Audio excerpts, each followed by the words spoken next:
Alors aujourd'hui, j'ai le plaisir d'interviewer Gabriel et Johan, qui sont deux amis et entrepreneurs qui se sont expatriés au Panama via ma formation Offshore Mastery. Et aujourd'hui, on va faire un petit retour d'expérience après 3 ans de vie ici. Salut Johan, salut Gabriel. Est-ce que vous pouvez commencer par vous présenter? Donc d'où vous venez, comment vous êtes connus et comment vous avez commencé dans le business? Ouais, carrément. Salut Julien, merci pour l'invitation, c'est cool. Moi, je m'appelle Johan, mon associé Gabriel. Donc nous, on a une chaîne YouTube qui s'appelle Les Co-Founders. Et ça fait maintenant 4 ans que nous, on est spécialisé dans les box par abonnement, qui est un modèle de e-commerce qui fonctionne par abonnement. Donc sur ces dernières années, on a généré un peu plus de 3 millions d'euros de chiffre. Et maintenant, ça fait un peu plus de 2 ans et demi. On arrive aux 3 ans d'expatriation ici à Panama et on est là pour en parler. Ok, super. Et du coup, vous venez d'où? On est du sud de la France, tous les deux. En fait, on s'est connus à la fac. S'entend un peu à l'accent, hein? Ouais, ça s'entend à l'accent. Vous pouvez pas le cacher, les gars.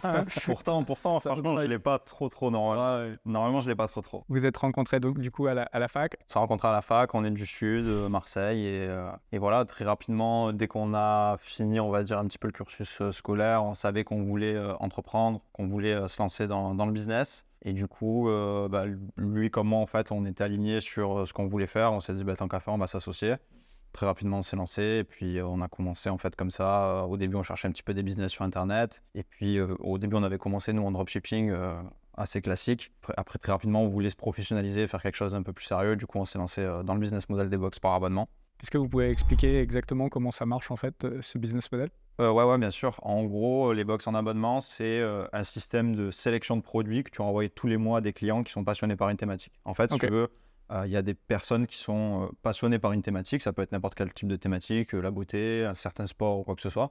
Et tous les mois, ils vont avoir des besoins récurrents au niveau de certains produits. Et comme nous, en fait, on sait qu'ils vont avoir une utilité de ces produits-là de manière régulière. Ce qu'on va faire, c'est qu'on va faire une sélection de ces produits-là, comme un genre de pack qu'on va vendre sous forme de box surprise. Et on va leur envoyer tous les mois. Et en fait, pour le client, c'est intéressant parce qu'en fait, lui, ça lui permet de recevoir ses produits sans se déplacer, aller les acheter par lui-même. Ça lui permet de les payer moins cher que s'il les achetait à l'unité. Et en plus, ça lui permet de découvrir un petit peu tous les mois des nouvelles diversités de produits. Donc, c'est un concept qui plaît pas mal. Et après, pour nous, l'avantage de ce business-là, c'était surtout que c'est un business model qui fonctionne par abonnement. Donc là où avant, en dropshipping, on avait toujours des revenus en dents de scie, il fallait trouver des nouveaux produits gagnants, etc. Là, ça apportait une stabilité et du coup, c'est ça qui nous plaisait beaucoup. Et voilà, comme c'est un business qu'on pouvait démarrer en partant de zéro, puisqu'il y avait il y a besoin de peu de capital, c'est un business à cash flow positif, etc. Donc, c'est ce qui nous a permis de nous lancer et du coup, on s'est lancé là-dedans. Et dès qu'on a commencé à générer un peu de chiffres, après, on s'est dit, on va peut-être penser à l'expatriation. Donc, un peu en chronologie, vous êtes lancé à peu près il y a 4 ans, c'est ça? Et du coup, au bout d'un an et demi, vous êtes dit, faut commencer à partir. Donc, quelles ont été les choses qui vous ont donné envie de partir de France? Pour être totalement honnête, en fait, nous, c'est vraiment quand on a atteint un certain palier de chiffres qu'on s'est dit, là, on va s'expat. Qu'est-ce que vous aviez en tête comme 10 000. 10 000 par mois? Quand on a obtenu les 10 000 de bénéfices avec la boîte, on s'est dit, là, on va partir. Mais c'est vrai que c'est un sujet qu'on avait déjà en tête depuis un moment. Ouais. Même avant de En fait, on ne s'est pas dit à 10 000 on part. Ouais. Ça s'est fait naturellement. On faisait 10 000 au moment où on s'est dit, OK, là, il faut qu'on parte. Mais en fait, comme disait Johan, on avait déjà ça en tête parce que déjà à la fac, on était partis en stage à l'étranger ensemble et on savait que ça nous plaisait. Vous aviez déjà cette envie de voyager, de découvrir d'autres pays et de vivre potentiellement dans d'autres pays. Est-ce que vous aviez vécu dans d'autres pays avant ou c'est votre première fois vraiment expatrié? À part le stage qu'on avait fait à Malte pendant 4 mois. C'était première vraie expérience à l'étranger, en mode expatrié, on va dire. Mais on était assez jeunes à ce moment-là, donc c'était quand même une expérience. À part ça, on n'avait jamais vraiment vécu à l'étranger. Donc vous avez juste une expérience de 4 mois et là, c'est vraiment votre première expatriation. Totalement. Premier pays d'expat et après, c'est ça, c'était voyage qui donne le goût déjà au fait de finalement de s'expat. Ouais. Après, en fait, si tu veux, ce qui a drivé notre envie de s'expatrier, c'était aussi nos ambitions. Toujours dans les business qu'on a fait, on a toujours cherché des business avec un certain potentiel de croissance, avec des business à fort potentiel. Et du coup, assez logiquement, déjà avant même de se lancer, vu qu'on était dans le digital et qu'on savait que les business qu'on faisait, ça pouvait se faire à distance, on avait en tête l'idée de se dire, OK, à un moment donné, quand on va vraiment commencer à gagner, faudra partir et on s'y attendait déjà. Ouais. Et une petite question que j'aime poser à mes invités, c'est s'il y avait eu 0% d'imposition en France, est-ce que vous seriez resté en France? Super intéressant cette question. Pour moi, je pense que ça aurait... Peut-être du coup, t'es encore plus dans une zone de confort du coup. Donc je pense que la décision aurait été plus difficile à prendre.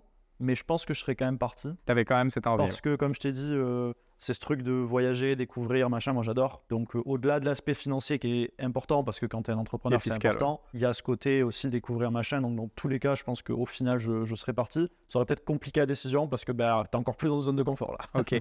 Donc, est-ce que vous pouvez nous parler de comment vous avez choisi Panama? Quel a été le critère? Est-ce qu'il y avait d'autres pays qui faisaient un peu la compétition? Alors en fait, au début, on avait en tête Malte, tout simplement parce qu'on était déjà allé. Donc Malte, il y a aussi un impôt qui est économisé, donc beaucoup moins qu'ici, enfin c'est moins pratique.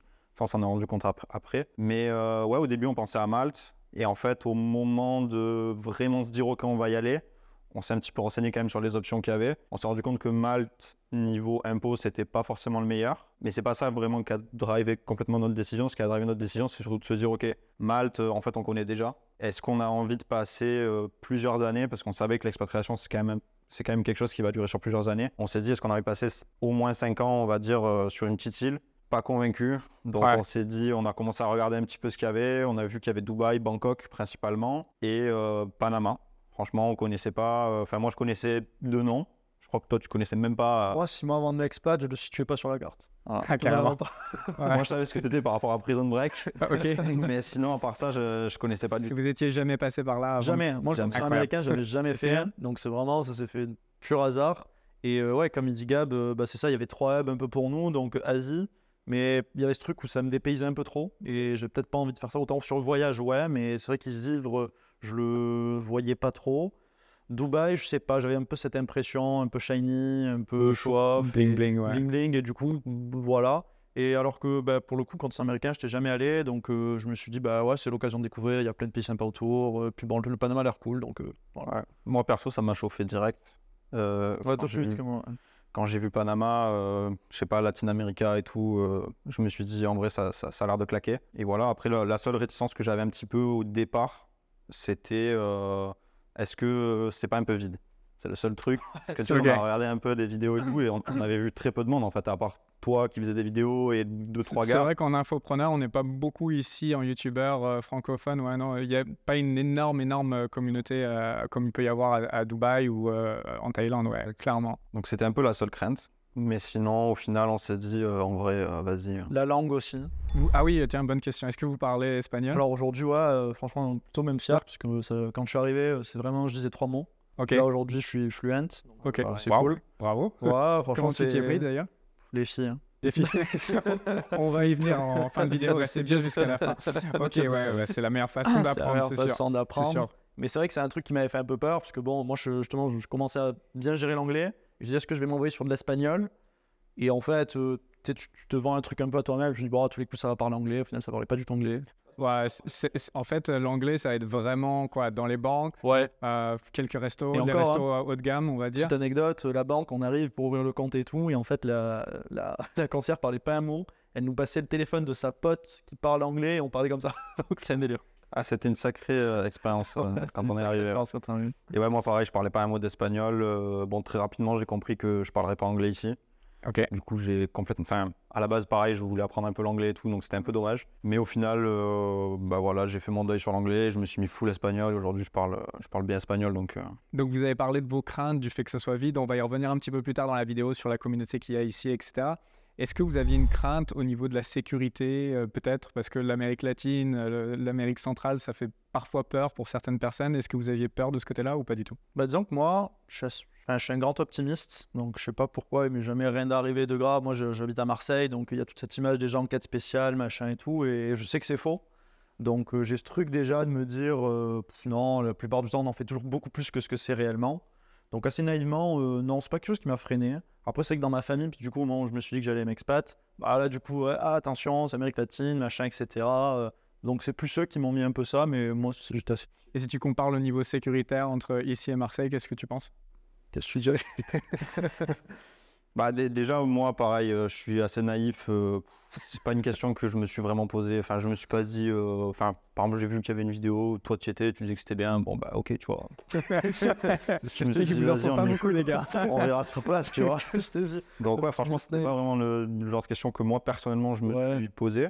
Maintenant, si je devais comparer la sécurité ici par rapport à Marseille, Je dirais qu'en fait, ça peut être bizarre un peu ce que je vais te dire, mais en gros, je parle Amérique latine, enfin j'ai fait Colombie et Panama, donc à peu près dans ces eaux-là. En gros, je trouve qu'il y a moins de délinquance ici. En fait, tu as plus de chances de te faire racketter à Marseille, mais tu as plus de chances de mourir tué d'une balle ici. Il faut vraiment être au mauvais endroit. Faut vraiment être au mauvais endroit. À Panama, en fait, les échanges de tirs, ça va être souvent dans les banlieues. Ouais, il n'y en a jamais. Mais vraiment, dans Panama, ouais, non, il n'y en ça a pas du n'existe tout. pas. Mais effectivement, dans les banlieues, ça peut être chaud. Bah, dès qu'il y a de la drogue, des choses comme ça, ouais, ça peut être chaud. Mais non, là moi, où, j'ai trouvé là où on ça... vit tous, Ouais. tous les Européens qui sont expatriés via la formation, ils vivent soit par ici, ou soit Punta Pacifica, soit Costa del Este. Il y a zéro tir. Non, il n'y a vraiment aucune insécurité à ce niveau-là. Alors, je dis ça, c'est surtout parce Et te faire racketter dans la rue, non. C'est pas la culture. C'est pas du tout la culture, le truc. Non, moi, en 2 ans et demi, je te dis, je me suis quasiment jamais senti en insécurité sur Panama. Pareil. Vraiment pas. Pareil, jamais. Donc, ouais, je pense juste que c'est l'Amérique latine, donc ça a sûrement quelques cartels, quelques trucs. Faut pas être au mauvais endroit, au mauvais moment. Mais finalement, comme un peu partout, comme un peu partout dans le monde. Donc, non, moi, vraiment. Puis t'as pas trop de raison finalement d'aller dans des quartiers. Ouais, tu vas aller dans des les quartiers pourris, en fait, tu vas jamais. T'as rien à faire là-bas, genre bon, c'est ça. Ça fait pas trop d'intérêt d'y aller, donc au final. Et c'est pareil pour Marseille. Ouais, mais après, le problème dans Marseille ou dans des villes françaises, c'est qu'en plein centre-ville, même dans des beaux quartiers, tu peux te faire. En fait, à Marseille, par exemple, une nuit sur le Vieux-Port, des fois, c'est vrai que ça peut. Enfin, moi personnellement, ça va. Je me suis jamais senti en insécurité parce que voilà. Mais si t'es une fille ou quoi que ce soit, le Vieux-Port, c'est quand même un endroit pour sortir, quoi. Et c'est vrai que tu peux vite tomber sur des gars qui peuvent te faire chier, etc. Ce qui en soi n'est jamais arrivé ici. C'est-à-dire qu'ici, j'ai jamais vu des groupes de gars venir faire chier des gens ou quoi que ce soit. Genre vraiment jamais, en fait. Ouais, je confirme. Et au niveau du regard de vos proches, quel a été le sentiment un peu avec le fait que vous en alliez? Donc déjà que vous quittiez la France et en plus Panama. Bah moi, globalement, ça a vraiment été bien pris. Parce que c'est quelque chose que j'ai toujours dit un petit peu moi à mes parents, que de toute façon je comptais bouger. Ça faisait déjà quelques années que je voyageais, je faisais des trucs, je leur en avais déjà parlé un peu en amont. Donc en fait, le jour où je leur ai dit je pars, bah, ils n'étaient pas trop surpris. Ils s'attendaient pas à ce que ce soit aussi loin, à la base. Donc c'était plus ça à la limite le truc. Donc ça c'était pour ma famille proche, pour ma famille un peu plus globale et mes amis. Bah, ils étaient toujours un petit peu, forcément on était très potes, ou avec ma famille on est assez proche, donc... toujours un petit peu déçu de voir que tu pars, mais ils comprennent aussi que c'était pour moi, que c'était bien, que j'avais une belle expérience. Donc franchement, ça c'est super. Moi, vraiment que du positif. Ouais, à peu près pareil. Moi, la famille, ils étaient assez contents que je parte. Ma mère, forcément, voir son fils partir aussi loin, c'est toujours un peu difficile. Mais voilà, sinon, globalement, plutôt bien accepté. Après, beaucoup de silence aussi, donc je n'ai peut-être pas tous les tenants, les aboutissants de ce que pense tout le monde. Mais bon, en tout cas, ils savent que c'est bien pour moi et voilà. Et s'ils savent que vous êtes heureux, ils deviennent heureux également. Voilà, c'est ça la fin. Ouais. Et comment vous vivez cet éloignement? Est-ce qu'ils viennent vous voir ou est-ce que vous retournez fréquemment en France? Comment ça se passe? Alors moi, c'est plutôt moi qui retourne en France. J'essaie de retourner au moins 2 fois par an, généralement, ce que je fais. Venu me voir, j'ai des potes qui sont venus me voir, la famille pas trop, parce qu'en fait, je comprends, parce que le billet pour Panama est assez cher. Et c'est pas... Ce que je dis toujours, Panama, en termes touristiques, c'est que c'est pas là où t'en auras le plus pour ton argent. Tu vois, moi j'ai un pote qui est venu, on s'est régalé, parce que nous ça fait 2 ans qu'on connaît, donc je lui ai emmené dans tous les bons endroits. Mais c'est vrai que c'est pas là où t'en as le plus pour ton argent. T'as le Mexique, t'as d'autres pays. La Colombie, à côté, ouais. Donc c'est pas là, tu vois. Et donc je comprends ce truc-là. Et après l'éloignement, le fait de rentrer 2 fois en France, le fait de les avoir quand même régulièrement au hôtel, etc. Franchement, moi ça va. Ouais, moi, j'essaie de rentrer au moins 1 fois par an. Ok. Maintenant, c'est vrai que moi, personnellement, je fais l'effort quand même et tout, parce que c'est vrai que maintenant, je me rends compte de plus en plus que, tu vois, avec le temps qui passe et tout, c'est important de voir mes parents, etc. Mais sinon, à la base, c'est pas du tout quelque chose qui, moi, me crée un manque, tu vois, de rentrer. Enfin, pour moi, genre, rentrer en France, je sais pas, genre, ça me fait pas rêver, tu vois. Ah, carrément, on en est là. Ça me fait plaisir d'y aller 1 semaine ou 2, voir les potes et tout, voir mes anciens potes, voir ma famille surtout, c'est le plus important. Mais hormis ça, franchement, j'ai qu'une envie, c'est d'être ailleurs, quoi. Moi, je suis dans ton cas aussi, c'est-à-dire que je crois que ça fait 4 ans que je suis pas retourné en France. Et la dernière fois, je devais y aller pour 1 mois, un truc comme ça. Et au bout de 1 semaine, 10 jours, j'ai dit non, je me casse, quoi. L'ambiance est pas bonne. Enfin, toi, qu'est-ce qui te plaît plus quand tu retournes en France? C'est un peu l'ambiance, la mentalité? Ouais, c'est un peu l'ambiance. Après, personnellement, quand je rentre en France, souvent je rentre de là où je viens, tu vois. Et pour moi, je le vois un peu comme désertique, tu vois. J'ai l'impression qu'il se passe rien. En fait, il n'y a rien qu'à bouger, rien qu'à avancer. Après, moi, j'ai aussi cet attrait beaucoup à la découverte. Ce que j'aime bien quand je pars à l'étranger, c'est que je sors de chez moi, je suis déjà dans un aspect où je découvre en fait des choses. Et ça, en fait, c'est devenu addictif pour moi. Et du coup, rentrer à Aubagne, parce que plus précisément, je suis d'Aubagne, pour ceux qui connaissent, SCH, tout ça.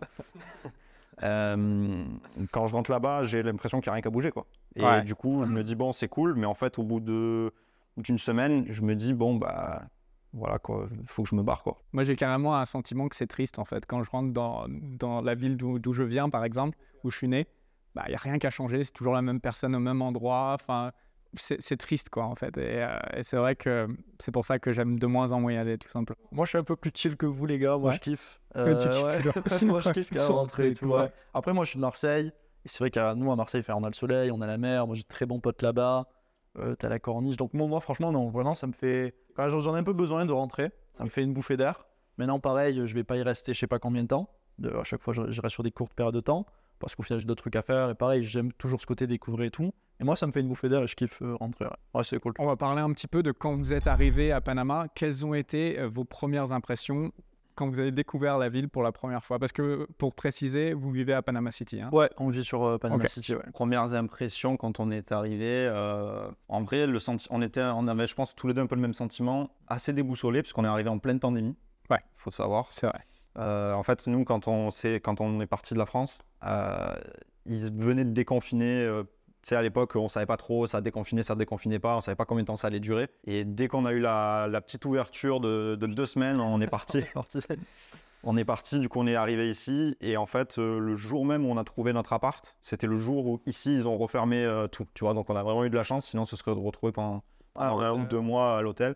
Ça aurait vraiment pas été terrible. Et du coup, ouais, première impression, assez déboussolé. Après, je pense qu'on a quand même bien aimé. Ouais. Enfin, quand tu arrives ici, au premier abord, c'est toujours assez impressionnant parce que tu as à la fois ce côté très, comment dire, authentique, puisque tu as de la jungle partout, etc. Mais à la fois, tu as aussi ce côté très ville, building. Ouais. Donc, c'est assez différent de ce que moi, j'avais pu voir aux États-Unis quand j'avais voyagé aux États-Unis quelques fois. Et donc, ouais, c'était une assez bonne sensation à ce niveau-là. Après, il y a plusieurs choses qui sont assez impressionnantes. Je trouve le fait que tu aies des flics avec des gros fusils à pompe, des mitraillettes et tout. Sur le coup, tu te dis, c'est bizarre, quoi. On est vraiment dans un endroit où il y a des armes, etc. Donc, tu te sens un petit peu dans un film. Et ouais, c'était le mot, en vrai. C'est ça. Dans un film, quoi. Ouais, comme tu dis, je pense que la sensation que j'ai eue, c'est moi, je connaissais pas l'Amérique, j'avais jamais vu de grandes tours, etc. Tu vois. Donc ça, moi, je suis arrivé, je me suis dit, là, je suis dans un film, c'est génial. comment ça évolue. Quelles idées vous aviez avant du Panama, avant de venir ici? Vous imaginiez comme ça? Vous aviez déjà regardé un peu des vidéos ou... Franchement, pas tant que ça. Franchement, c'est assez rigolo, mais je te dis, moi, 6 mois, je savais pas, je savais se situer sur la carte, et j'avais aucune idée de quoi ça ressemble. Donc avant de partir, j'avais vu que la ville était quand même moderne, parce que ça, c'était important pour moi. Ouais. Parce que je dis, bon, l'idée, c'est quand même développer le business, etc. Donc il fallait que ce soit un endroit bien. Donc ça, je m'étais quand même bien renseigné, qu'il y avait des bons apparts, il y avait que les commodités étaient vraiment bien, que l'endroit était sympa. Mais finalement, ouais, c'est vraiment le côté de pas trop réfléchir. Comme ça, j'avais pas trop d'appréhension. Je suis arrivé et j'étais dans un film et je fais des trucs, c'est génial.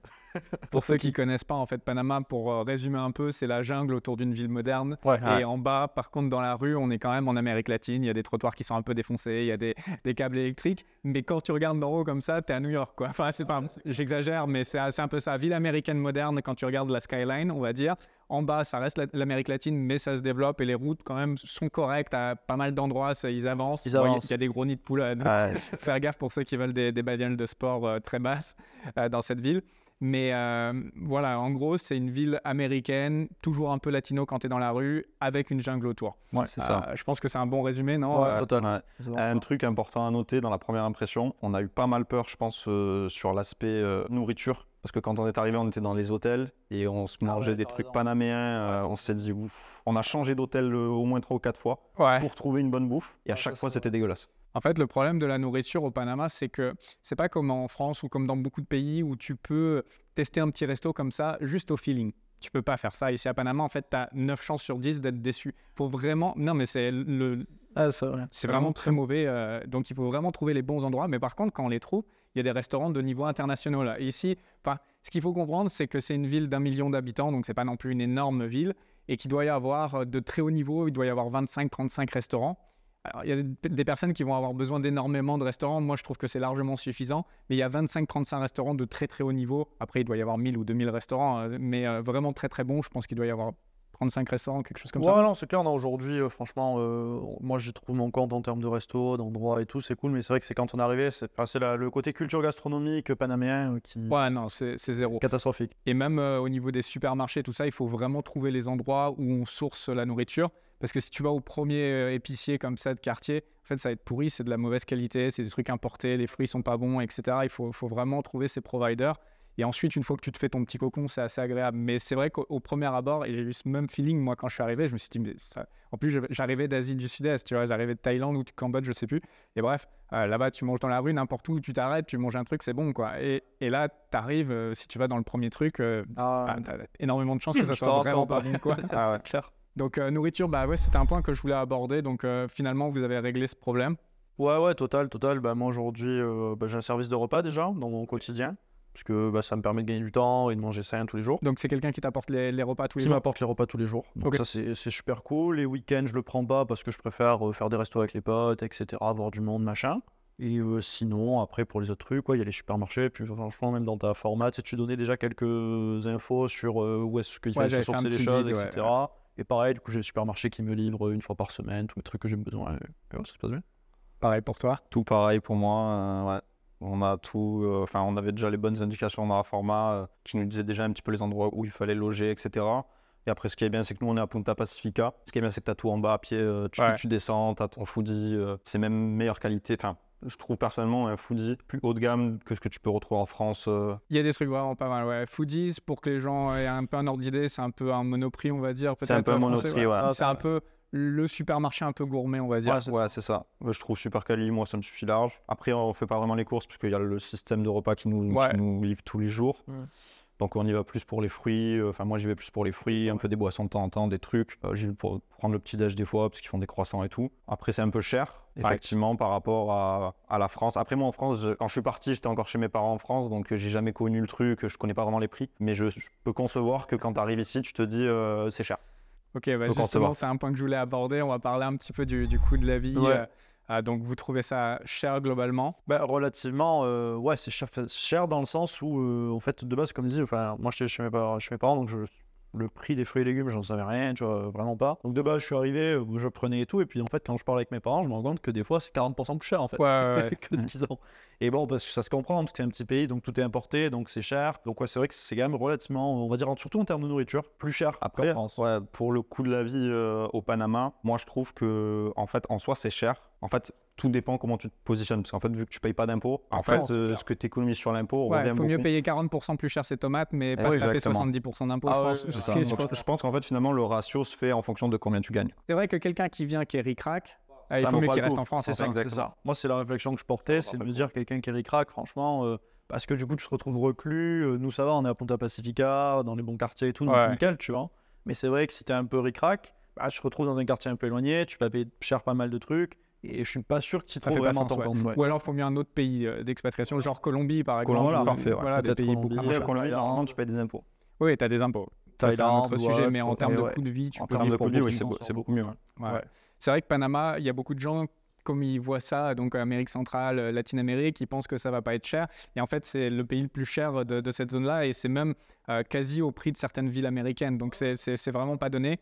Après, il y a l'avantage qu'on nous fout la paix et qu'il n'y a pas d'impôt. Ouais, total. Après, il faut prendre en compte, quand nous on est arrivé, perso, on se sentait un peu les rois du pétrole parce qu'on gagnait en euros. Ici, le dollar c'était à 1,20. Ouais. Les prix n'avaient pas encore subi l'inflation. Parce que période Covid. Donc en fait, c'était du papier Monopoly, quoi.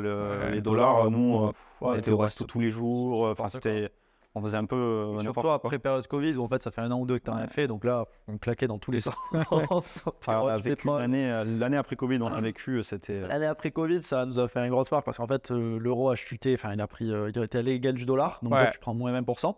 Tu le sens passer celui-là. Plus l'inflation. Plus l'inflation. Et là on s'est dit ok, on va ralentir un peu certains trucs. Au final c'est pas plus mal parce que c'est la décadence en Angleterre. Donc voilà. Pour ceux qui nous regardent, quel est pour vous le bon budget pour vivre à Panama au minimum? Moi je dirais que si tu veux être à l'aise, te sentir bien, le minimum pour moi c'est d'avoir au moins 3 000 euros par mois en dépenses. En dépenses. Ouais. Donc en fait ça vaut pas le coup de venir si tu gagnes 3 000 par mois, à part si vraiment tu veux plus du tout être en France et que voilà, à ce moment-là ça peut valoir le coup. Mais si tu veux pouvoir épargner, faire de l'investissement, en dessous de 5 000 à 6 000 euros par mois, je pense que ça vaut pas le coup, financièrement parlant, de venir ici. Je pense que ça vaut le coup de venir ici. Voilà, comme je dis, si tu veux vraiment vivre l'expérience, etc. Mais ouais, si tu veux vivre correctement, et il faut être prêt à dépenser 3-4 000 $ par mois en tant que célibataire. Après, ça dépend chacun de ses Après, si tu viens standards. en couple, si tu es juste en couple, sans enfant. Célibataire, je parle. Ouais. Je parle célibataire. Si tu es en couple, je pense que c'est plus compliqué. Ouais, mais bon, après, vous pouvez partager l'appart, etc. Ouais, c'est voilà aussi. Donc... Après, il faut que chacun ait aussi une source de revenus. Ouais, c'est ça. Mais ouais, après, ça dépend de chacun, ses standings, est-ce que tu te fais à manger ou pas, et encore que je suis même pas convaincu. Quel tour tu veux vivre? Quel type d'amenities tu veux? Ouais. Est-ce que tu as des tours, d'une tour à l'autre dans la ville, les loyers peuvent être 2-3 fois moins chers, ouais. Ouais, Mais complètement. ça va dépendre du standing en fait de la tour. Ouais, totalement. Ok. Donc je pense que, je suis d'accord avec vous au niveau du budget, c'est ce qu'il faut au minimum, dans les 3 000 $. Toi aussi, tu penses? Ouais, c'est ça. Moi, j'ai à peu près avec on dépense 3K5, je dirais. Ok. Au final, tu as quand même une marge qui fait qu'au-delà de 3K, après, t'es bien. Enfin, j'ai pas besoin de dépenser beaucoup plus pour. Voilà. Donc, moi, en moyenne, je pense que sur l'année, vraiment dépense Panama sans voyage, sans tout ça, je pense, je suis à 3K5. Du coup, en parlant de budget, au niveau des activités, qu'est-ce que vous faites ici à Panama quand vous ne travaillez pas pour donner un petit peu une idée aux gens de ce qu'on peut faire, ce qu'on peut trouver? Ok, c'est vrai que moi, là, j'ai une routine assez stricte. Donc la semaine, généralement, je vais travailler, tu vois, vraiment toute la semaine. Le week-end, j'en profite pour voir un peu les potes, parce qu'il y a quand même une petite communauté d'expats, on va en parler. Donc ouais, resto, petites activités à gauche à droite. Et puis moi, vraiment, ce que je kiffe surtout avec Panama, c'est le fait que tu es plein de pays, tu as l'Amérique latine autour, quoi. Et vraiment pas loin, accessible à 1 à 3 heures d'avion max. Et ça, c'est vraiment cool. Moi, c'est ça. Moi, la plupart du temps, dès que j'ai un peu de temps, je voyage. J'étais à Bogota, en Colombie, il y a 2 semaines. J'ai fait Medellín, Costa Rica, Guatemala. Enfin, moi, je kiffe vraiment bouger, voir du pays, Mexique, Nouvelle-Zélande, t'es ensemble, c'était top. Donc ouais, moi, vraiment, j'en profite vraiment de ce moment-là, de me dire, là, dans ce période de ma vie, j'ai envie de full bouger, donc je bouge un peu partout. Ouais. Et Panama est parfait pour ça parce que c'est vraiment le hub de l'Amérique latine, en fait, avec la ligne Copa, avec la compagnie aérienne Copa. Tu bouges partout. Ça, c'est trop bien et accessible assez rapidement, donc ça, c'est bien. Et en termes, est-ce que vous faites des activités sportives, des choses comme ça, ou pas plus que ça? Moi, perso, je suis pas un grand sportif. On fait des foot de temps en temps, parce qu'on a une petite communauté d'expats et on se fait des foot ensemble. Après, sinon... Après, c'est salle de sport. Parce que bien, moi, dans le building, nous, on vit à la Trump. Pour ceux qui connaissent, et ce qui est bien, c'est que tu as vraiment une très bonne salle de sport, vraiment super bien aménagée et tout. Et ça, c'est cool, mais encore une fois, dans ma routine, c'est-à-dire que je descends, je prends un ascenseur, je suis à ma salle de sport, je fais ma routine, machin, et après, je remonte. Donc, paddle aussi, ça se développe beaucoup. Ouais, ici. Paddle, en ce moment, c'est la folie ici. Ouais, c'est la folie, donc moi, je kiffe bien. Je sais que toi, un peu moins, je déteste le paddle. Je suis pro tennis. Mais moi, j'aime bien le côté ludique et tout, parce que je suis pas tennis à la base, et le côté que tu le prends. Non, paddle, ce qui est chouette, c'est que de ce que j'ai compris, en deux cours, tu peux jouer, quoi. Tu peux t'amuser. Alors que le tennis, il faut plusieurs mois avant de pouvoir s'amuser. Alors, pour t'amuser, c'est ça. Ouais. Moi, j'ai joué au tennis, tu galères un peu. Le paddle, je me suis mis et c'était réglé, tu vois. Ouais. Donc, ouais, Mais bon, cool. c'est moins noble que le tennis. C'est un grand débat entre les amis. C'est un débat. Ah, ok, donc un peu de sport, vous êtes dans votre tour. De toute façon, votre tour, maintenant que vous avez dit la Trump, c'est une tour qui est comme une mini-ville. J'y suis allé hier soir dîner. C'est génial parce qu'en bas, vous avez un peu des magasins, vous avez 4 restaurants maintenant, même plus que ça. Ouais, 5, je pense. Ouais. On a tous les restos, Il y a on en a sur le toit. Liman Ikei, j'ai mangé hier, super bon. Vista, c'est comment Vespa Vista Del Mar, Ouais, super. Enfin, vous avez des super restaurants juste en bas de chez vous. Vous avez le foodie, vous avez ça tout. Ça fait comme une petite galerie commerciale en bas. Ouais. Tu peux vraiment tout acheter. T'as le truc mailbox, t'as des trucs à envoyer. Non, franchement, c'est ça que j'aime bien, c'est que vraiment t'as un truc. Depuis que je suis arrivé, j'essaye de partir et j'arrive pas à quitter la Trump en fait. Genre, j'arrive pas vraiment à trouver une tour. Vous n'avez pas retrouvé cet équivalent avec tout dedans comme ça? Non, il y a que la Trump, je crois, à Panama, vraiment comme ça. Ouais, c'est compliqué. Ouais. Et du coup, par contre, niveau productivité, c'est génial parce que vous êtes au même endroit là où vous pouvez vraiment vous concentrer sur le business. Ouais, full. Et ce que vous venez de décrire, c'est un petit peu ma vie aussi, c'est-à-dire que je passe quand même beaucoup de temps chez moi. Ça m'arrive parfois d'être plusieurs jours sans sortir de la tour parce que je vais au gym au pied et puis après je remonte. Enfin voilà, on peut vivre totalement dans sa tour. Il y a les restaurants, etc. C'est clair. C'est pour ça que c'était important. C'est vraiment un truc que j'avais checké avant de venir, c'est que je voulais vraiment des commodities qui étaient vraiment de bonne qualité, où j'allais vraiment pouvoir être bien dans mon quotidien. Et c'est ce que j'ai retrouvé ici. Ouais, un truc important à noter à la Trump, je sais pas si on l'a dit ou pas, mais c'est la piscine. Ah ouais, la piscine, ouais. Piscine à débordement, vue océan, ça c'est très dur à lâcher. Ouais, c'est lourd. Tous les Elle est matins, belle, elle est grande. on a le lever de soleil, donc tous les matins, tu peux aller te prendre un petit bain de soleil, piscine. Ouais, franchement, elle est magnifique cette piscine. Et est-ce que vous aviez visité d'autres villes au Panama ou uniquement Panama City? Non, pas mal bougé. Comme je dis, moi, je profile, j'aime bien bouger, découvrir, machin et tout. D'ailleurs, c'est même pris une voiture pour la boîte, mais du coup, on s'en sert surtout pour bouger, quoi. et ouais, bah, il y a. Alors, autre ville, en soi, pour moi, il n'y a qu'une ville et après, le reste, des trucs à découvrir, des endroits, quoi. Ouais, Donc, on a des fait spots. voilà, Le des reste, spots, c'est des on va spots. dire. Ouais. Donc, on a fait Bocas del Toro, qui sont les îles un petit peu plus, je sais plus si on est au sud, mais bon, voilà. Il y a les Sandblas qui sont magnifiques. C'est vraiment des îles paradisiaques. Enfin, c'est assez incroyable. Après, c'est vrai que pour bouger dans le Panama, et ça revient sur le fait qu'on disait tout à l'heure que c'est pas forcément le plus intéressant pour quelqu'un qui veut voyager ici, c'est qu'en fait, ça coûte plus cher limite de voyager à l'intérieur du Panama que de changer de pays. C'est vrai. Tu veux aller en Colombie, tu peux visiter toute la Colombie, ça va te revenir moins cher quasiment que si tu veux aller au nord du Panama pour faire les Bocas del Toro. Ouais, si ou tu veux aller à Bocas, un billet d'avion, je sais pas combien coûte à Albrook, je l'ai fait une fois, mais je me souviens plus. Mais t'es vite à c'était 300, 250, 300 balles pour un vol qui fait 45 minutes. C'est ça. Et je pense que tu as des vols pour la Colombie à 150, non? 150, j'ai Ouais, c'est ça. il y a même pas à 90 balles. 90? Ouais. Je crois qu'ils ont une low 105. cost maintenant Ouais, d'ailleurs. il y a un Wingo, Ah oui, c'est c'est ce que ça. j'ai pris. Ouais, ouais. Bah, En train de se 150 développer. balles, tu peux t'en sortir un peu moins cher, mais la moyenne est à 150 balles. Ouais, ce qu'il faut comprendre, c'est que dans la zone Amérique et Amérique latine, il n'y a pas encore des compagnies low cost comme on a en Europe. C'est quoi? C'est Wizz Air, Ryanair, Ryanair, ouais. EasyJet. Ici, il n'y a pas vraiment ça. Il y en a une nouvelle, là, T'en as une celle-ci, nouvelle. là, Wingo. Et j'ai vu, effectivement, ils vont même en République dominicaine. Il faut que je check. Ils l'ont Ouais, fait, ils commencent à ils faire ont sorti quelques Domingo. vols, mais il n'y a pas énormément de lignes comme ça. J'ai vu C'est qu'ils plutôt- allaient rajouter une ligne pour Cherokee, donc dans le centre de Panama apparemment. Donc Ok, ça se donc, développe en interne, petit à petit, ça c'est ça vient. que j'aime bien aussi dans cette perspective. Après, low cost, mais low cost, ça a quand même, je trouve, rien à voir avec ce qu'on a. Ouais, low ouais. cost Bah européen. ouais, Moi, ça m'est Ryanair en arrivé. France, t'as des vols à 25 euros, je crois. 45 balles, 40, 30 ouais. balles. Ça m'est arrivé de payer Marseille-Londres 40 balles l'aller-retour, moi, Ouais, avec ouais. Ryanair. Non, ça n'existera pas ici. C'est-à-dire que low cost, ça va être un billet peut-être à 150 aller-retour pour la Colombie. Ouais, un C'est truc ça, comme voilà. ça. C'est ça qu'on parle en termes de low cost. Ouais, ouais.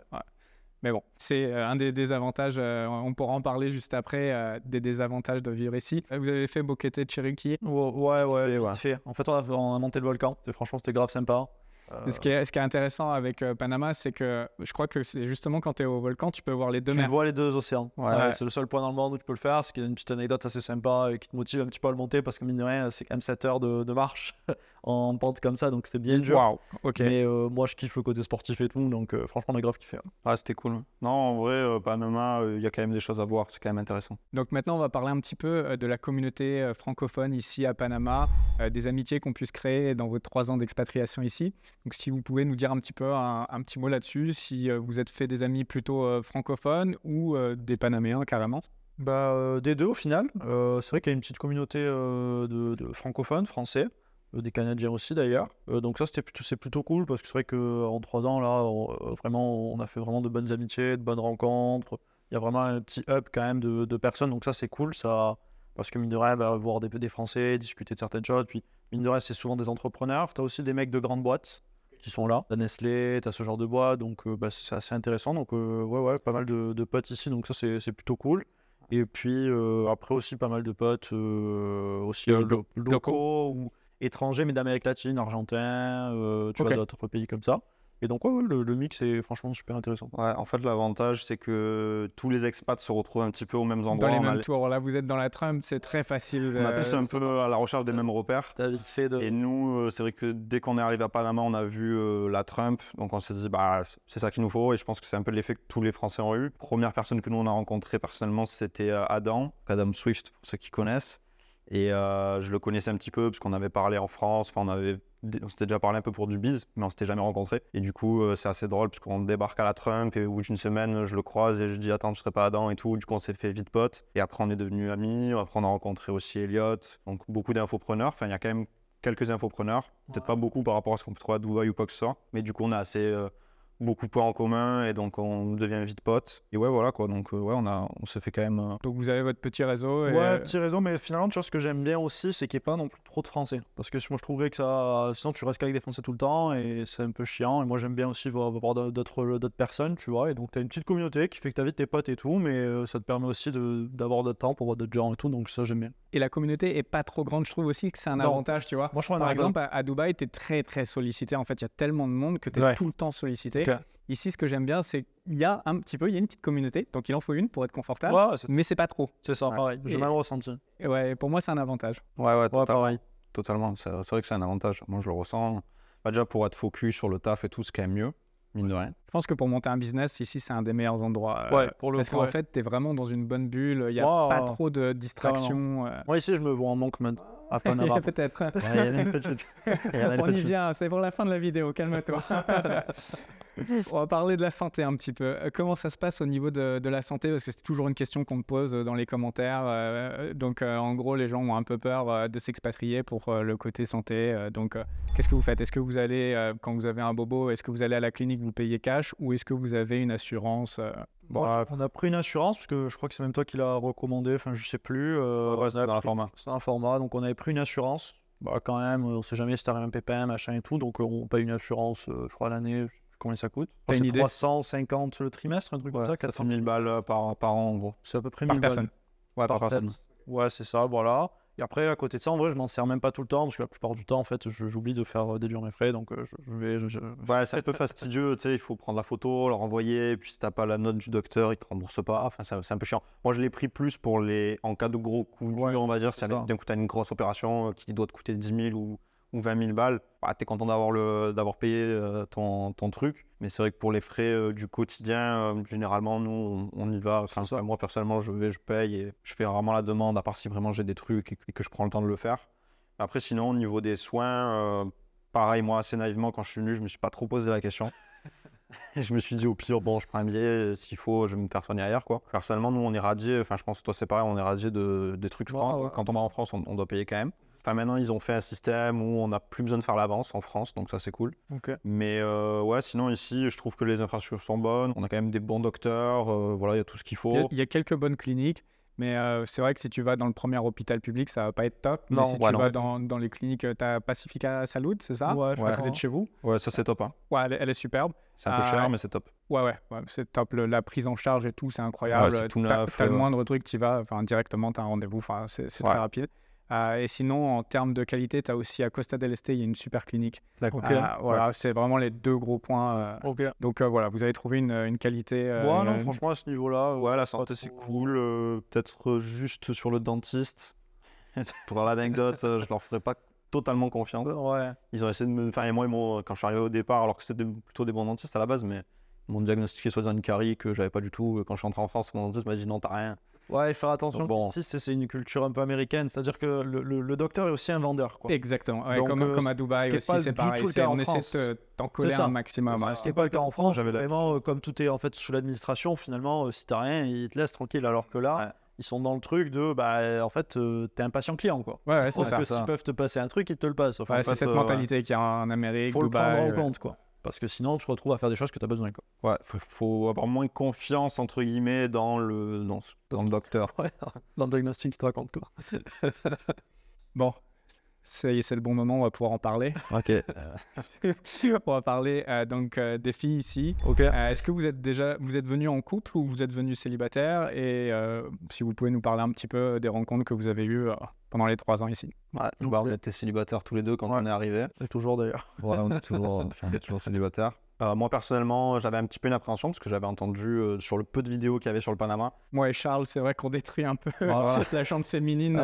il y avait quand même pas mal d'appréhension à ce niveau-là. Après, je me suis dit, personnellement, bon, Latin America, ça peut pas être si mal. Ouais. Moi, personnellement, mon style j'ai un style de fille très particulier, c'est mat de peau avec des formes, etc.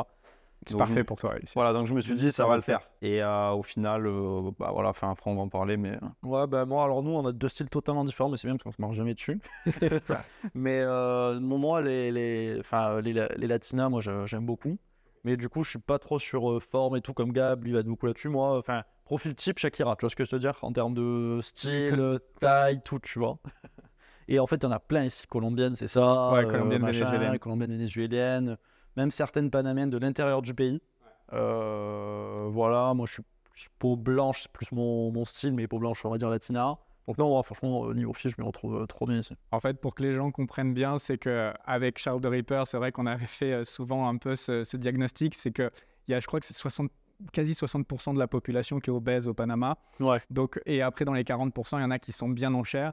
Et donc, ce qu'il faut comprendre, c'est que si vous aimez les filles sveltes type pays de l'Est, c'est une rareté ici. Ça, c'est compliqué. Ouais, ça va être plus compliqué. Ouais. C'est vrai que l'Amérique latine, en fait, ça reste quand même très concentré entre eux. C'est que des latinos ou latinas. Ouais. Donc, c'est vrai que si tu as un style Est, personne de l'Est, bah, il n'y a rien à voir. Quoi. Elles sont pas là. Quoi. Ouais, non, donc, ça, c'est sûr. Ça, c'est sûr. Maintenant, Mais après, en termes de gabarit aussi, on va dire qu'elles sont quand même, c'est quand même bien en chair. Je te dis, moi, pour le coup, je te dis vraiment pas. Genre, après, c'est mon style. Moi, je suis pas du tout sur des. Moi, je suis plutôt des filles qui sont quand même assez fines avec des formes, mais assez fines, on va dire. Et non, franchement, t'as des colombiennes très bien. Bon, voilà. Ça fait un son de cloche positif sur les femmes au Panama. C'est vrai qu'on n'avait pas fait du bien avec Charles. Ah non, franchement, pas du tout. Je me rappelle. Mais encore une fois, vous aviez cette appréhension. En fait, moi, full optimiste. Comme je te dis, donc en fait, malgré que tu disais ça, je me disais, c'est sûr que non. Et du coup, vous avez prouvé le contraire, donc c'est super. Donc vous avez eu quelques relations. Ouais, d'ailleurs, en première impression, quand on est arrivé le premier jour, quoi, on est allé au Multiplaza, c'est le centre commercial un peu le plus connu, on va dire ici. Personnellement, on est arrivé, on s'est regardé, on s'est dit, putain, mais Oseille, il est à côté de la merde. Il y a des meufs partout, parce qu'en plus, il y a plus de femmes que d'hommes, généralement en Amérique latine. On voyait des meufs dans tous les sens et en plus moi c'était mon style. C'est un bon spot en plus le Multiplaza. Multiplaza c'est particulier. C'est un bon spot. Et franchement je me disais putain c'est incroyable. Je me suis dit vas-y c'est parfait. Mais au final c'est pas si mal comme ça évite qu'il y ait trop de mauvaise concurrence après qu'ils viennent ici. Parce que un truc aussi qui est avantageux ici c'est que nous on est les seuls Européens. Ouais. Donc forcément c'est différent. Sur Tinder, sur les applications, en fait, tu es directement dans le haut du panier et tu peux en fait targeter le top 1% des nanas du pays sans problème. C'est ça. Des nanas qui, si elles avaient été en France, elles étaient quasi intouchables parce que voilà, précieuses, etc. Totalement. Et ici, carrément, tu as un gros avantage. Et puis il y a ce côté exotique inversé, c'est-à-dire que t'es une rareté, toi t'es une rareté pour elle et inversement parce que toi tu connais pas, donc en fait ça se retrouve bien. Et du coup, un petit peu vos expériences que vous avez pu avoir, sans rentrer dans les détails, mais voilà, les relations que vous avez pu avoir, qu'est-ce que vous avez pu constater de différent avec vos relations que vous avez pu avoir en France ou... En fait, je trouve que ici, enfin moi personnellement de mon expérience, ça a un petit peu changé quand même ma manière d'être avec les filles, dans le sens où en France, c'est beaucoup plus dur entre guillemets d'avoir une personne qui en tout cas va vraiment te plaire, etc. Du coup, tu as tendance à beaucoup plus t'attacher à une personne, à une relation, parce que tu dois faire plus d'efforts pour rentrer dans cette relation-là. Alors qu'ici, vu que c'est quand même relativement beaucoup plus simple, je veux dire, une fille, si jamais elle te fait un peu chier, au final, tu as moins de mal à lui dire ok, vas-y. Ouais, puisque tu as cette assurance en fait de te recaser très rapidement. Exactement. Si tu le veux ici. Donc au final, je me sens quand même un peu mieux en tant que célibataire ici que ce que j'étais en France, tu vois. Après, sinon, dans les relations, niveau comment sont les femmes et tout, un peu choqué au début parce que c'est vrai que tu tombes plus facilement. Après, peut-être moi, parce que j'ai un côté peut-être un peu plus shiny. Toi, je crois pas que ça te soit trop arrivé, mais moi, c'est vrai que ça m'est arrivé de tomber sur des filles qui, des fois, te demandent de l'argent, genre sans aucune gêne. C'est-à-dire que moi, pour l'anecdote, ça m'est déjà arrivé une meuf qui me dit ouais, est-ce que t'as pas 1500 balles pour payer mon loyer, genre. Waouh! Ouais, on doit pas fréquenter les mêmes. Après, la meuf était un peu cotée et tout, genre ici, tu vois, mais genre en mode un peu influx et tout, mais genre sans gêne, tu vois. Et c'était pas une escorte à la base? Absolument pas une escorte. Ok. Ouais. Absolument pas une escorte, c'est une meuf qui fait un peu de télé-réalité ici, je sais pas trop quoi, et je sais pas, genre. Elle m'avait sorti ça comme ça, genre de. Je m'étais dit, voilà. En fait, c'est qu'il y a une culture aussi ici, plus, je sais pas si c'est machiste ou j'en sais rien, mais où en fait, c'est souvent l'homme qui provide pour la femme. Ouais. Donc elles ont quand même ce truc-là. Ouais. Moi, j'ai jamais eu si une fois, mais c'est quand même assez rare. J'ai rarement eu le cas de filles qui m'ont demandé quoi que ce soit. Après, c'est vrai que, naturellement, c'était le mec, donc c'est vrai que moi, c'est moi qui paye. Mais après, c'est très mélangé, je trouve. Enfin, j'ai eu vraiment des expériences différentes. Ça veut dire que moi, par exemple, au début, j'étais choqué. Genre, des fois, j'invite une fille, tu payes et la meuf va pas du tout te dire merci ou quoi que ce soit. Pour elle, c'est vraiment pas rien fait pour elle. C'est-à-dire que pour elle, c'est le standard, genre, tu vois. Ici, il y en a beaucoup, elles vont même pas essayer de payer quoi que ce soit. Ah ouais. Et en plus, ça arrive souvent qu'elles disent même pas merci. Même pas merci, rien pour elle. Genre, voilà, c'est normal. C'est normal, ouais. Mais ça m'est arrivé. En tant qu'Européen, ça choque. Ouais. Moi, au début, personnellement, j'étais assez choqué. Bon, après, tu commences à prendre le truc parce que tu te dis, ok, elles ont pas été éduquées de cette manière-là. Voilà. Puis c'est la mentalité, en fait. Je pense que ça sert même à rien de le prendre mal. Ouais, voilà. C'est clair. C'est ça. Moi, c'est personnellement ce que je me suis dit, tu vois. Intrinsèquement, elles sont sûrement pas mauvaises, ces filles-là. Ouais, c'est ça. C'est juste, voilà, c'est une question d'éducation. C'est une question d'éducation. Mais après, c'est assez mélangé, tu vois. J'ai eu d'autres expériences, des meufs très sympas qui limite veulent te dire en fait non, je veux payer moi et tout, tu vois. Donc, t'as de tout en vrai. Non, ouais, C'est assez mélangé, Panama au final. Hein, t'as beaucoup. Mais c'est vrai que Panama, enfin, c'est juste que en termes d'éducation, je pense que c'est assez pauvre. Ouais. Donc ça va avec ce que tu dis là, parce que moi, tu vois, j'ai fréquenté aussi pas mal de Colombiennes. Et là, pour le coup, une Colombienne, c'est quand même très attentionné, ça dit merci tout le temps, c'est quand même plus, voilà. Et un autre ressenti aussi vis-à-vis des femmes ici, c'est que c'est vrai qu'elles ont ce truc un peu plus toxique que ce qu'elles vont pouvoir avoir en Europe, dans le sens... elles sont beaucoup plus possessives elles ici. sont Hein. plus Faut faire possessives, attention. faut faire attention. Moi, j'ai un pote vénézuélien, tous les mois, il faut qu'il fasse le cadeau pour l'anniversaire de qui se sont mis ensemble. Enfin, c'est ce truc, ça, c'est un peu chiant.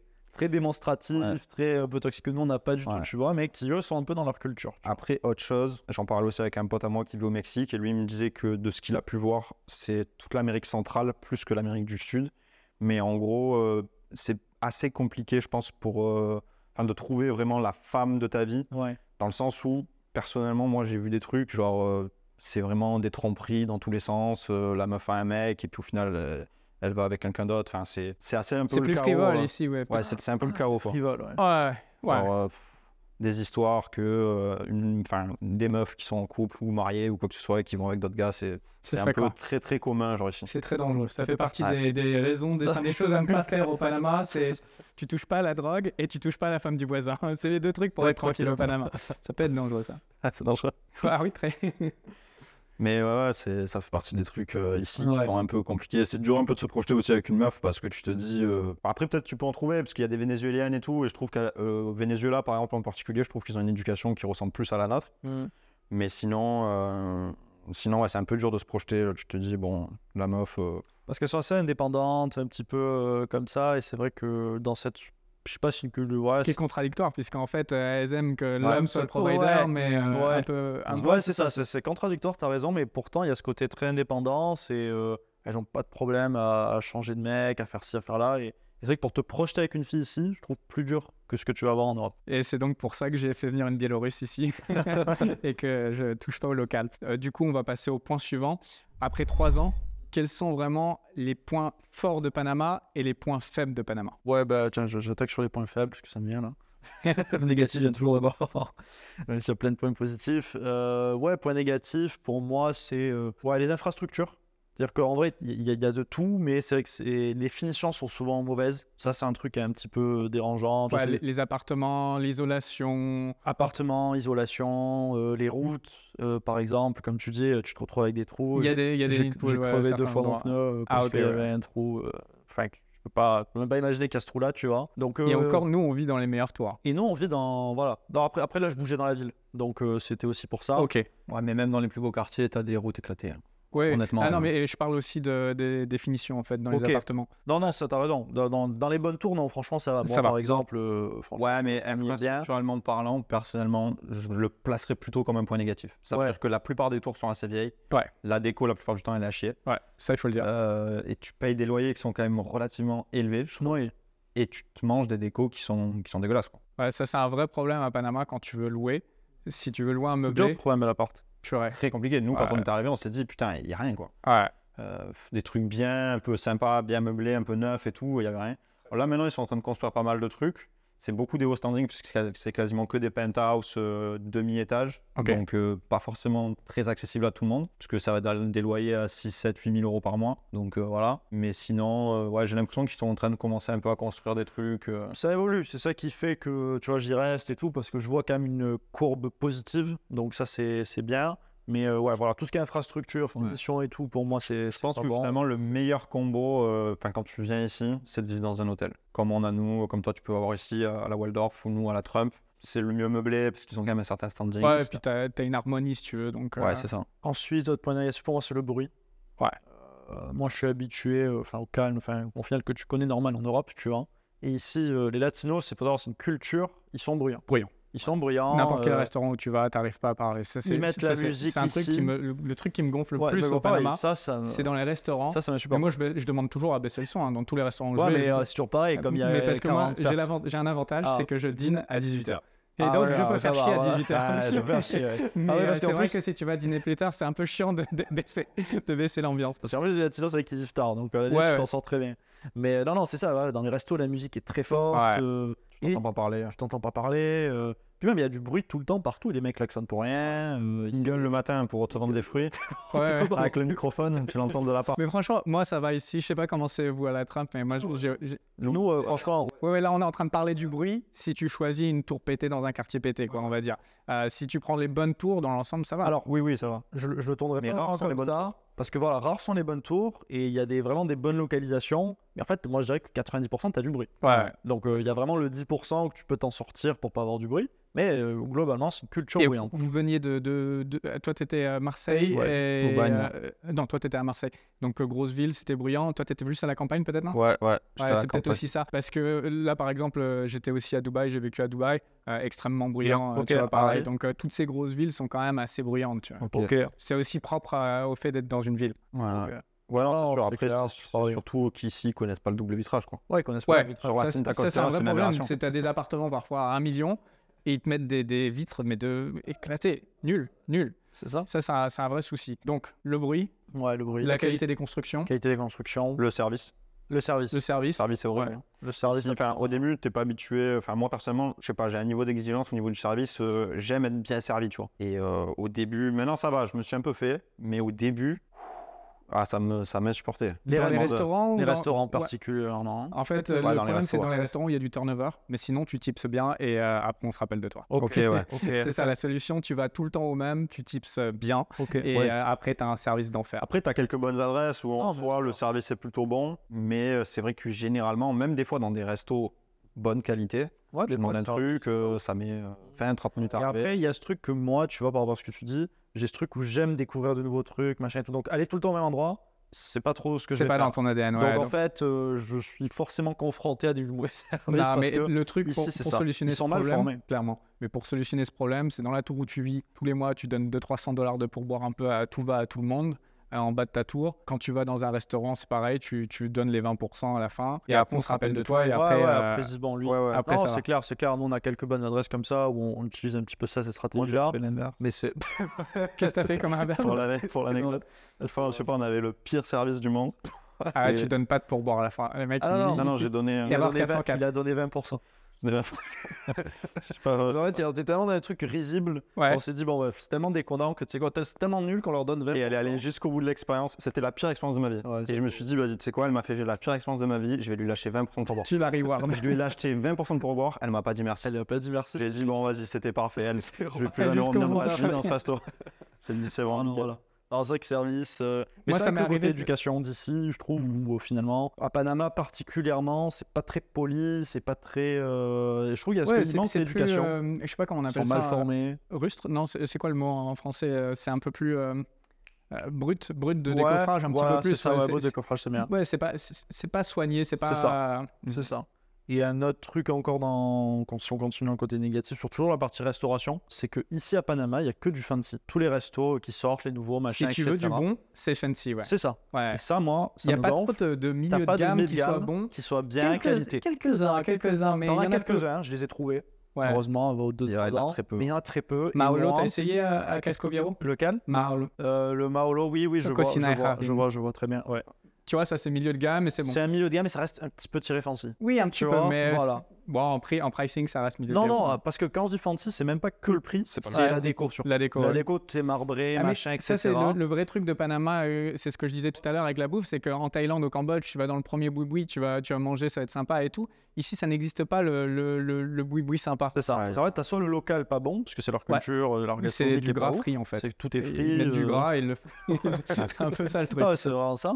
Et après, du coup, ce qui sort, c'est des trucs fancy et tout. Et moi, que j'aime bien ce côté bonne franquette, un peu machin, que je retrouve très bien à Medellín en Colombie, par exemple. Ouais. Parce que là, pour le coup, c'est-à-dire que c'est vraiment dans la déco et tout.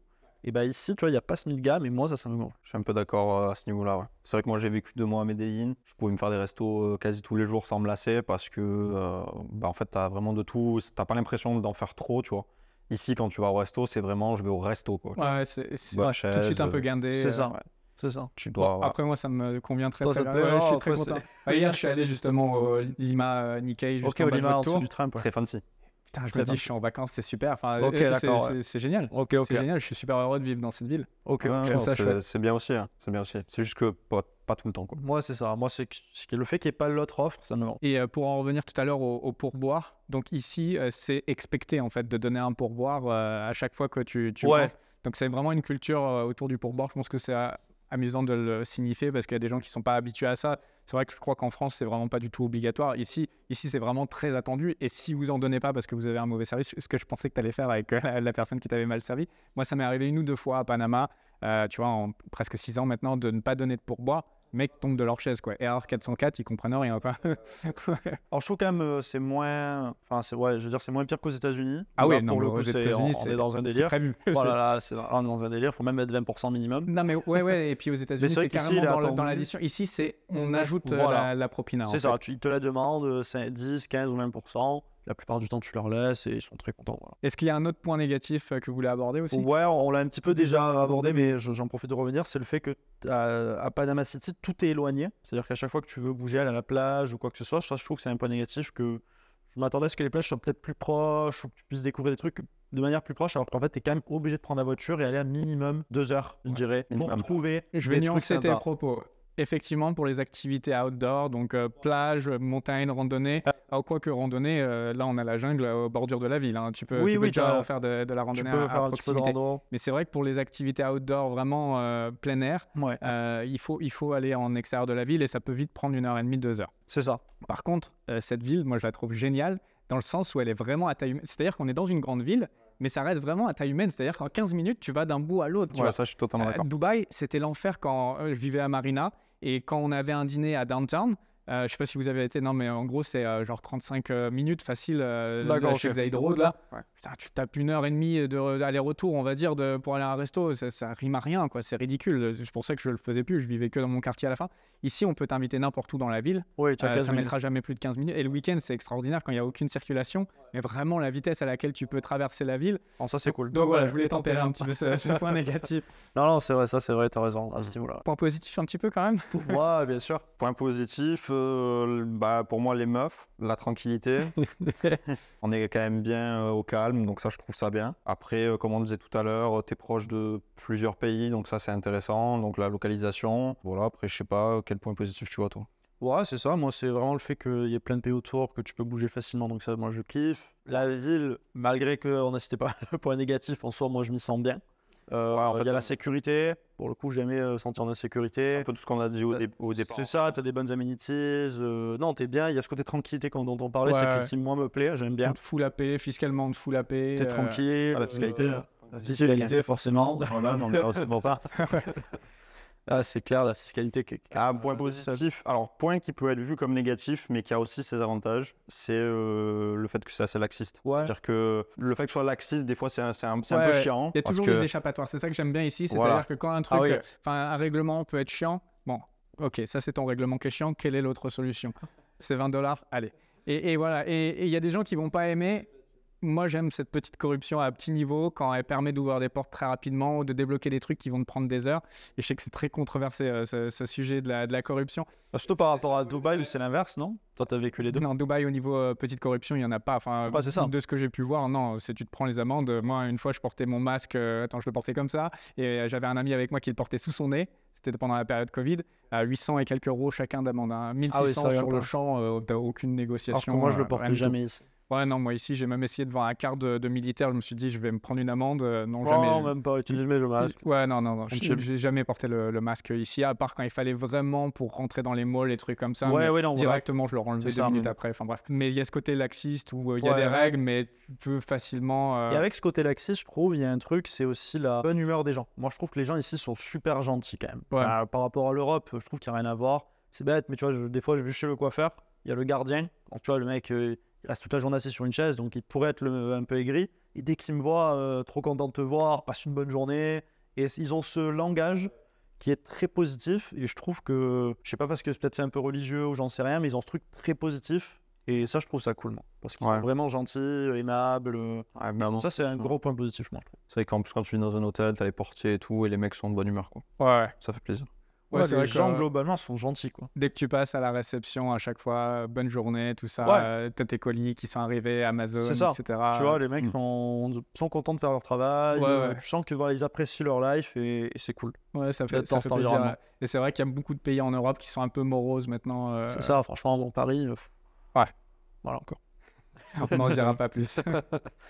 Qu'est-ce qui vous manque justement de la France après 3 ans ici? Est-ce qu'il y a un petit truc, une petite Madeleine de Proust, un truc Bah, moi, à part ma mère, on va dire, et mes potes, j'ai pas trop de manque. Maintenant, après, c'est vrai qu'il y a des trucs qui sont bien, genre la bouffe, ok, mais globalement, tu retrouves. Je ressens pas vraiment de manque, moi, perso.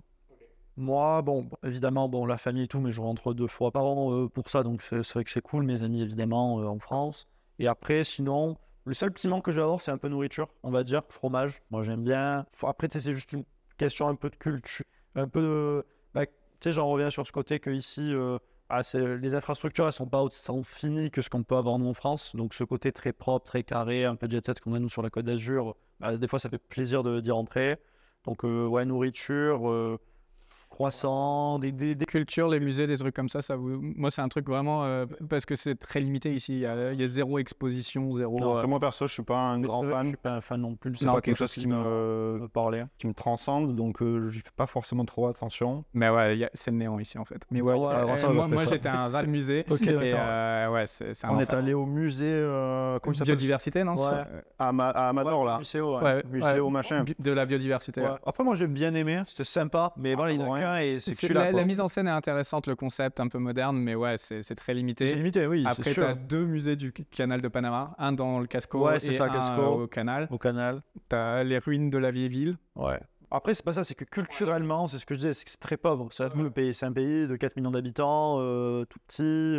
Donc forcément, il n'y a pas la diversité culturelle que nous, on a en France ou qu'il y a dans d'autres pays, qui fait que d'un coup, voilà, en termes d'enrichissement, c'est plus intéressant. Et du coup, comment vous voyez votre futur? Est-ce que vous comptez rester à Panama? Donc là, vous arrivez presque au bout de la 3e année. Est-ce que vous comptez rester vraiment encore, je sais pas moi, 5-10 ans? Ou est-ce que vous avez déjà comme idée d'aller dans un autre pays? Est-ce que c'est un pays de transit finalement? Moi, pour l'instant, ce que je me suis dit, c'est que je pense y rester encore au moins 2-3 ans, a priori.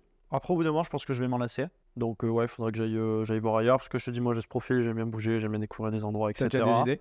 Hein? Non, je sais pas. Je sais pas, donc on verra dans 3 ans comment les choses vont évoluer. Vraiment, j'ai pas d'idée, je sais pas du tout encore. Mais je pense que j'aimerais bouger de toute façon. Et bon, pour l'instant, je me projette sur 2-3 ans. Et de toute façon, j'ai toujours un peu fait comme ça. C'est-à-dire que des fois, tu vois les choses venir et tu te dis, ah bah tiens, là, il faut que je parte. Bah, je pars. Ouais, moi, c'est vrai que quand on est venu au départ, personnellement, je me disais, je vais rester entre 1 et 3 ans au Panama. Ok. Le temps d'économiser ce que j'ai économisé sur l'impôt, entre guillemets, et tout. Et après, je me barre. Enfin, je m'étais dit ça, tu vois. Sauf qu'en fait, c'était pas vraiment une bonne logique. Au final, assez rapidement après la première année, puis au final, tu kiffes être ici aussi. Donc, je me suis dit plutôt 5 ans minimum. Donc, ouais, je pense que je suis là encore pour au moins 2 ans. Et après, à très long terme, je pense aussi bouger, c'est sûr, je bougerai. Peut-être acheter quelque chose ici, puisque quand tu achètes, après, tu peux rester que 3 mois à l'année pour bénéficier de l'impôt, etc. Et après, sinon, le jour, enfin, si jamais un jour j'ai vraiment envie d'aller vivre ailleurs, j'irai vivre ailleurs, peu importe le taux d'imposition, ce sera pas forcément un facteur qui va me retenir. Mais ouais, Mais globalement, vous avez l'air de bien vous sentir ici. Et pour l'instant, Oh, vous savez même franchement, pas ouais. où vous allez aller si vous deviez partir. Donc, ouais, retourner en à tous les coups, on refait une interview dans 5 ans et en fait, non, on Ouais, reste là. c'est très possible, c'est très C'est possible. possible aussi, ouais. C'est vraiment ça, parce que non, franchement, moi je m'y sens bien, je trouve que c'est un bon hub, pour l'instant j'y trouve vraiment mon compte. Et après, c'est les choses de la vie qui font que bah, demain. Il y a plein de petits trucs qui nous cassent les pieds ici, des petits trucs, mais c'est des petits détails sur la grande image en fait Ouais, total. de ce que c'est de vivre ici.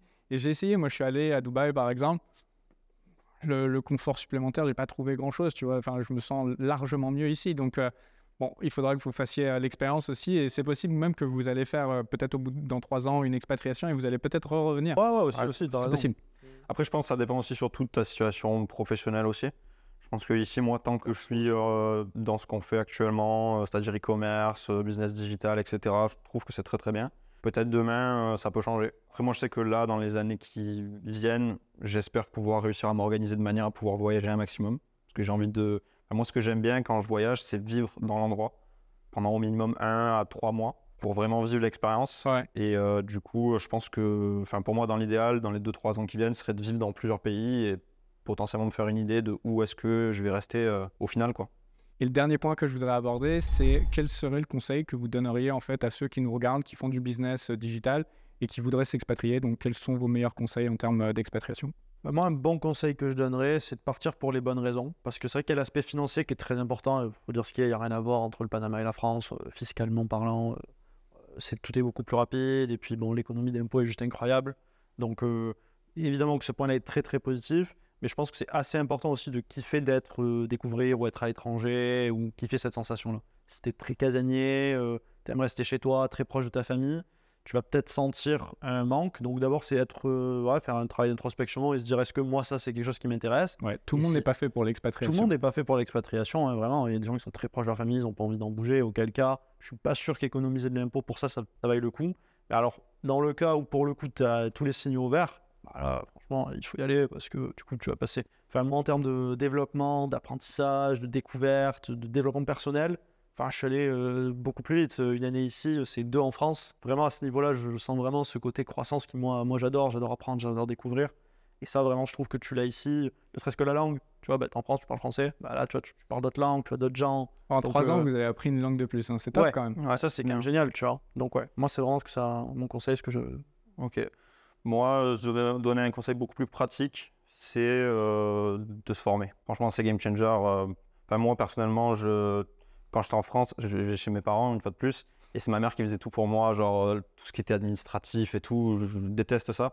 C'est vraiment des trucs que j'ai jamais fait. Et en fait, pour moi, genre commencer à regarder quel papier il faut faire, la carte d'identité, le truc, c'est un mal de crâne pas possible. Et du coup, pour moi, genre le fait d'avoir pris ta formation, ça a été un painkiller, quoi. C'est comme un Doliprane qui tu prends et ça t'enlève le mal de tête. Et du coup, ça nous a permis d'arriver très rapidement, gagner du temps. Et en fait, c'était juste beaucoup plus simple. Et donc moi, si je devais donner un conseil au moment de s'expatrier, c'est de ne pas chercher à économiser un petit peu et de se dire je vais tout faire par moi-même. En fait, tu gagnes beaucoup plus en termes de tranquillité et même financièrement parlant. Parce que tu vas faire des erreurs ou quoi que ce soit. Ouais, qui peuvent être coûteuses. Hein. C'est ça, à venir directement et tout. Enfin, nous, ça nous a vraiment aidé. En fait, le prix de ma formation, si tu prends un mauvais avocat, il est largement... Ah oui, un mauvais avocat, tu en as plein, on s'en rend pas compte. Mais...